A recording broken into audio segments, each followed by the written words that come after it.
ہمارے نبی علیہ الصلوۃ والسلام آپ نے آخری وقت کے اندر موت کی تمنا کر رہے ہیں، اور دنیا کے اندر بھی اچھی موت کی تمنا کر رہے ہیں۔ آپ علیہ الصلوۃ والسلام فرما رہے ہیں کہ میں اللہ کے راستے کے اندر وددت ان اقتل فی سبیل اللہ ثم احیا ثم اقتل ثم احیا ثم اقتل ثم احیا ثم اقتل۔ موت پر آپ نے انتہا کی ہے، زندگی پر آپ نے انتہا نہیں کی، زندگی پر آپ نے انتہا نہیں کی۔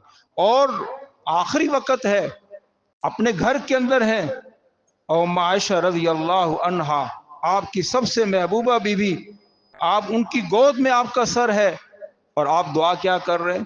اللہم الحقنی بالرفیق الاعلی، اے اللہ اب دنیا سے تھک گیا ہوں، اب رفیق اعلیٰ سے مجھے میرا۔ تو اللہ کو جو ہے اپنا رفیق اعلیٰ سمجھنا، اللہ کو اپنا مالک سمجھنا، اللہ کو اپنا مالک سمجھنا، اور اللہ کو اپنا معبود برحق سمجھنا، اللہ کو اپنی وجود کا خالق سمجھنا، کہ جو خالق ہے انسان کا وہی انسان کی ہر چیز کا مالک ہے، وہ مالک ہے۔ اب اس مالک کو ساری زندگی آج لوگ پوچھ ہی نہیں رہے۔